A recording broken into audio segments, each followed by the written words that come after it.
Sean Fraser is the federal minister who oversees housing. Hi, Minister. Great to have you back on the show. Thanks for making the time. Great to be with you. Thanks for having me. Would you have made the full suite of announcements that you've made as of today if there weren't a political imperative to do so? And by that, I mean if the Conservatives' focus on housing hadn't come at your party's immense expense in the polls? Well, let's not pretend that the only folks talking about housing were elected folks in the House of Commons. When I was home last summer and in the months leading up to it, this is what people were talking about. I'm one of the younger cabinet ministers in Canada, and everybody my age and younger, when I'm at home, is talking about the housing pressures that they're facing. We're taking our lead not from other political parties, but from Canadians who have housing needs that need to be met. And we believe that the plan that we put forward today sets the stage to solve the housing crisis and meet the needs of the people who've been telling us that they need help. And I have some questions about the specifics of that plan, but is it your contention essentially that it's this summer when you spoke to some of your constituents and younger Canadians that you decided the crisis what necessitated your government kind of meeting the moment? Because I would kind of contend counter to that if you look at some of the housing prices and the jump in them from 2015 to 2021, a 97% increase. It was 811,000 on average across this country by the end of 2021, that issue existed for those young Canadians, particularly in markets like Toronto and Vancouver, well before your government started to try and meet that moment. Well, we started down the path of doing things a little bit differently on housing when we launched the National Housing Strategy in 2017. Granted, the focus was disproportionately on affordable housing for low-income families. What we saw in the later portion of the pandemic, and certainly coming out of it, as people bought up the housing stock that existed when interest rates were very low and inflation was starting to take hold, we did see things were getting more and more challenging. In fact, the Housing Accelerator Fund, which I may have rolled out, was in a budget that preceded my time in this office a few years ago. So we had been doing more and more and more. But from my perspective, when I came into this position in the summer, the unique focus on housing, not just in my own community, but right across Canada, was something that I was hearing loud and clear. So we got to work to put together measures that we thought would make a meaningful difference, which culminated in the plan that we've put forward today. If I think, though, about the nature of the crisis, for example, around rents, a lot of that is part of what you're announcing in this go-round.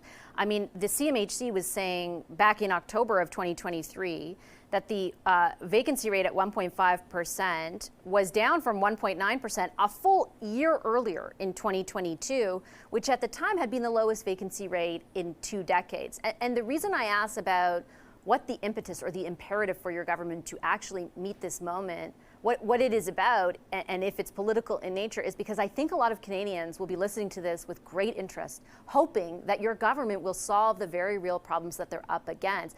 And my question is, should they, given your track record?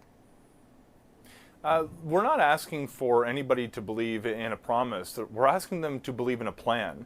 We're showing our work. You learn that in a grade 8 math class. You only get full credit if you show you how you got to the answer.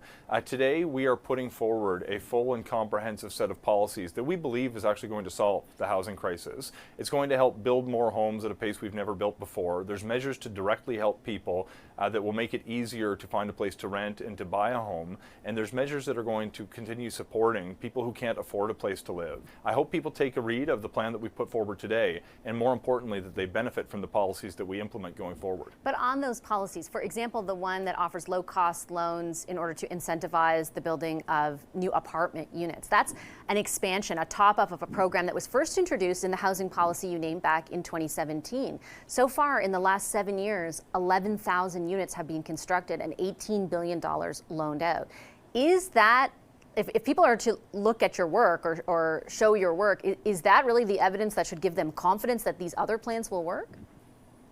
So you're talking about the apartment construction loan program, and keep in mind that it's common for the buildings that benefit from that program to take about 3.5 years to complete construction, because they have hundreds of units and are dozens of stories tall in most instances. That program has 11,000 units that have keys and doors, 32,000 units that have shovels in the ground, and 45,000 or so units with funding committed. That program's actually scheduled to deliver, on schedule, 131,000 units units through low-cost financing, which is money that gets paid back to the government. It's actually become a primary source of lending in the market for apartment construction in this country. So despite the fact that there's 11,000 units today, that's actually a reflection of the fact of how long it takes to build these buildings after the program was first introduced. That program's operating on schedule and is going to become a major tool when it comes to apartment construction right across Canada, as it has over the past couple of years. Do you contend over the past couple of years it is? Because again, I think for the average person,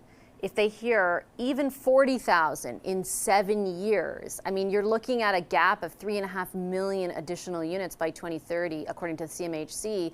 We're talking in the tens of thousands. Well, that's one specific program. That program is going to be responsible for about 130,000 units over the next number of years. The Housing Accelerator Fund is leading to hundreds of thousands of new permits that are being issued. The GST cut and the Canada Mortgage Bond program combine for hundreds of thousands of units more. Each of the policies that we're putting in place would never solve the housing crisis as a standalone policy. But when you look at the comprehensive suite of policies that are designed to do all of the things that we're trying to achieve, the sum total will allow us to solve the housing crisis. So the work that we're putting in isn't suggesting that any one policy is a silver bullet. It's part of a broader plan that's going to help us get where we need to be. Can we unpack some of the targets that you mentioned there in your pledge that this will restore affordability? I think what the plan says is 3.87 million new homes by 2031, a minimum of 2 million of those on top of the CMHC's forecast of 1.87 million being built anyway. So 2 million above and beyond what's already being built is short of what the CMHC has projected is necessary. Plus, in that 2 million, your government would be responsible for 1.2 million and the provinces for another 800,000. And not all the provinces are on the same page as you right now. They're accusing you, for example, of overreach. How can you tell Canadians that what you're promising, the totality of it in the aggregate, will actually happen? First of all, there's a few different estimates that demonstrate what the supply gap in Canada ought to be.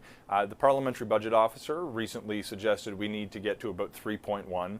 The Smart Prosperity Institute is another organization that produced an assessment of the supply gap at about 3.5 million. We believe we can meet and exceed both of those targets. The CMHC supply gap you mentioned too talks about restoring a level of affordability that existed about 20 years ago just through supply measures.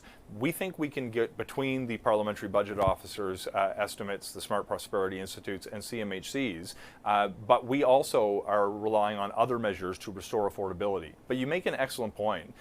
No level of government can do this on their own. And despite there may be disagreement here or there on a given issue, I actually sincerely believe provinces and territories and cities want to be a part of this solution.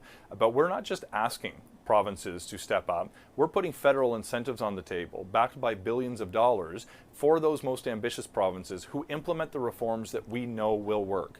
If certain provinces choose not to, we'll find a way to deploy those resources to support the most ambitious cities. It's going to take work. There may be disagreements by times, but that's the nature of evolving policies in a federation. But we believe we can get there so long as provinces and territories meet the ambitious level of home building that we demonstrated we want to achieve today. Well, I want to drill down on that because some of the incentives, for example, that you put on the table are not simply incentives. They're tied very much to a specific list of requirements. In the case of Alberta, they've tabled legislation in order to kind of block your government from going around them directly to municipalities, saying that if the municipalities are going to make agreements with your government, they're actually going to have to get approval from the province ahead of time. They've modeled that on Quebec's legislation. So my question to you, Minister, is why your government has expressed a criticism of what Alberta's doing, and you seem fine with what Quebec's doing.